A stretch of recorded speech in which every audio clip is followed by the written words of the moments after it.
आज शुरू हुआ, जिसमें पहले ही दिन जमकर हंगामा।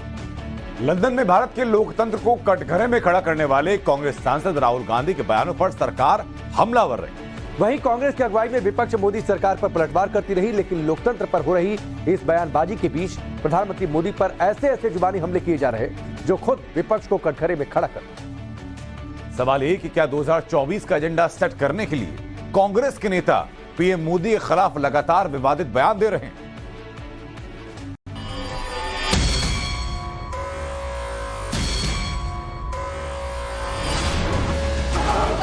आइटम नंबर 19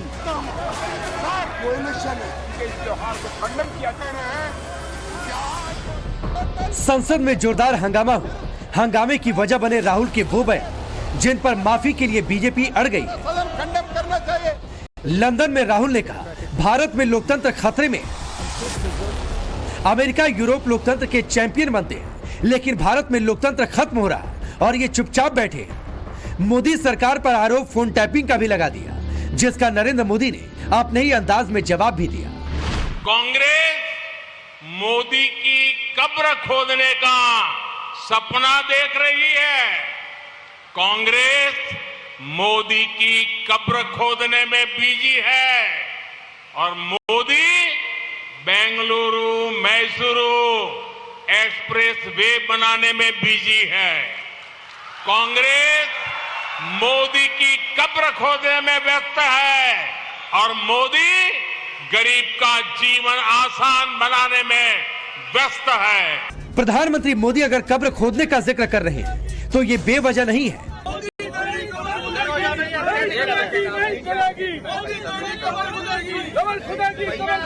विरोधी पीएम मोदी की कब्र खोदने का ख्वाब देख रहे हैं। नारा देने वाले ज्यादातर चेहरे कांग्रेस से हैं और अब तो मोदी को खत्म करने जैसे खतरनाक बयान भी खुलेआम दिए जाने लगे। मैं सभी लीडर साहबान को कहता हूं कि अपनी लड़ाई खत्म करो, मोदी को खत्म करने की बात करो। अगर मोदी खत्म हो गया तो हिंदुस्तान बच जाएगा, अगर मोदी रहा तो हिंदुस्तान खत्म हो जाएगा। जी कहते हैं ना कि मेरे से बड़ा देशभक्त नहीं है, तो भाई साहब आपको तो पता नहीं देशभक्ति का मतलब क्या है, मोदी को पता ही नहीं देशभक्ति का मतलब क्या है। यार हम मोदी नहीं खत्म कर सकते, खा गया हिंदुस्तान को। सवाल यही है, नरेंद्र मोदी के खिलाफ विपक्षी कुनबे में इतनी बेचैनी क्यों है? कांग्रेस के नेता इतने बदआवाज क्यों हो चले?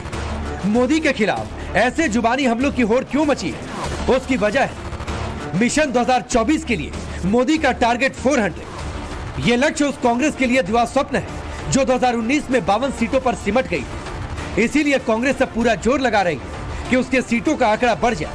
लेकिन अंदर खाने से जो खबर है उसके मुताबिक कांग्रेस को भी लगता है कि वो 100 सीट तक मुश्किल से ही पहुंच पाएगी। इसीलिए राहुल गांधी से लेकर कांग्रेस के तमाम नेताओं के टारगेट पर पीएम मोदी, जिनको खत्म करने और कब्र खोदने के नारे गढ़े जा रहे हैं।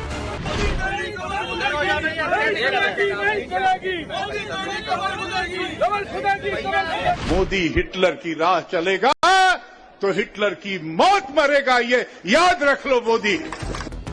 ऐसे जहरीले बयानों से संदेश यही देने की कोशिश है कि मोदी का मुकाबला केवल कांग्रेस और राहुल ही कर सकते हैं। पीएम मोदी के खिलाफ ऐसे आपत्तिजनक बयानों से कांग्रेस को एक फायदा तो यह है कि राहुल गांधी लगातार सुर्खियों में बने हैं और इन्हीं सुर्खियों के दम पर विपक्षी खेमे की अगुवाई के लिए दावा पेश करने की चाल भी चल रही है, क्योंकि विपक्ष में कई खेमे मोदी को टक्कर देने की रणनीति बना रहे हैं।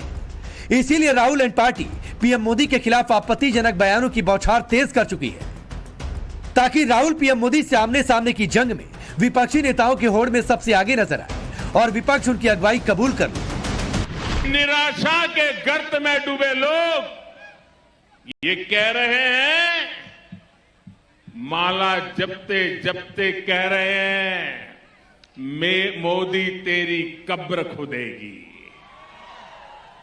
लेकिन देश कह रहा है, हिंदुस्तान के आवाज कह रही है, हिंदुस्तान का हर कोना कह रहा है, मोदी तेरा कमल खिलेगा। उम्मीदें सिर्फ कांग्रेस ने ही नहीं, ममता बनर्जी ने भी पाल रखी है। पीएम मोदी के खिलाफ हमेशा आक्रामक तेवर दिखाने वाली ममता को उम्मीद है कि बंगाल में क्लीन स्वीप करने पर विपक्षी पार्टियों के बीच वो बड़ा रोल निभा सकती है, यहां तक कि प्रधानमंत्री भी बन सकती है। बंगाल में लोकसभा की 42 सीटें हैं। 2024 के लिए ममता ने 40 सीटों का टारगेट रखा है। 2019 में बीजेपी ने बंगाल की 42 में से 18 लोकसभा सीटें जीत ली थी और टीएमसी 2014 के 34 सीटों के मुकाबले 22 सीटों पर सिमट गई थी। हाल ही में बंगाल की सागरदिघी सीट के उपचुनाव में भी दीदी की पार्टी हार गई और अब बंगाल में होने वाले पंचायत चुनावों से भी ममता को अंदाजा हो चुका है कि उनकी राह आसान नहीं, क्योंकि वामपंथी बीजेपी के साथ गठजोड़ कर टीएमसी को हराने की तैयारी में। कई जगह तो अंदर खाने कांग्रेस भी बीजेपी के साथ है। विपक्ष की हालत एक अनार 100 बीमार वाली है। तेलंगाना के मुख्यमंत्री केसीआर भी उस जमात में शामिल हो चुके हैं जो 24 के चुनाव में पीएम मोदी से आमने सामने भिड़ने को बेताब है। पार्टी का नाम टीआरएस से भारत राष्ट्र समिति कर दिया, लेकिन सवाल यह है कि क्या पार्टी के नाम में भारत जोड़ देने भर से उनका जनाधार तेलंगाना से बाहर भी हो जाएगा। वैसे भी तेलंगाना में लोकसभा की 17 सीटें, तेलंगाना के बाहर केसीआर का कोई असर नहीं। दूसरी बात यह कि केसीआर की बेटी के कविता से दिल्ली के शराब नीति में करप्शन के मामले में ईडी पूछताछ कर रही है। इस मामले में साउथ लॉबी से भी उनके तार जुड़ने लगे, इसीलिए केसीआर भी 24 के पिच पर उतरने से पहले ही बोल्ड होते नजर आ रहे हैं। उम्मीद तो एनसीपी प्रमुख शरद पवार को भी। हाल ही में महाराष्ट्र की कस्बा पेट विधानसभा उपचुनाव में बीजेपी की हार से उन्हें भी उम्मीद है कि महाविकास अघाड़ी यानी एनसीपी, कांग्रेस और शिवसेना उद्धव बालासाहब ठाकरे की तिकड़ी से वो कमाल कर देंगे। लेकिन सबको पता है मोदी के सत्ता में जमे पैरों को हटाना मतलब 140 करोड़ लोगों के भरोसे को सीधे चुनौती देना। मोदी वर्सेस ऑल की सियासी जंग में भी मोदी अंगद के पैर की तरह सत्ता में जमे हुए।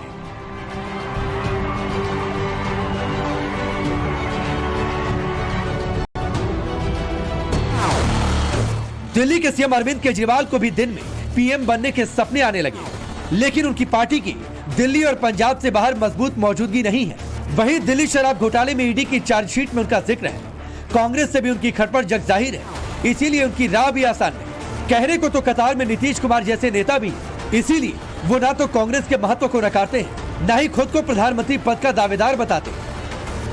लेकिन लैंड फॉर जॉब स्कैम में तेजस्वी के खिलाफ जांच एजेंसियों की कार्रवाई के बाद नीतीश के सुर भी बदलते दिखाई दे रहे हैं।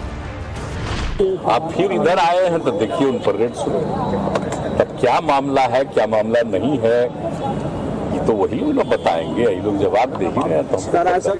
नीतीश बिहार की नई सियासी हवा का रुख भांपने में लगे, लेकिन तमाम दावेदारियों के बीच कांग्रेस विपक्ष का नेता होने की अपनी पहचान किसी भी हालत में छोड़ना नहीं चाहती। वो विपक्षी एकता की अगुवाई के लिए राहुल को आगे तो करती है, लेकिन नए सहयोगियों को जोड़ने में भी जुटी है, क्योंकि कांग्रेस को भी ऐसा लगता है कि राहुल की 3,500 किलोमीटर की भारत जोड़ो यात्रा शून्य हो गई।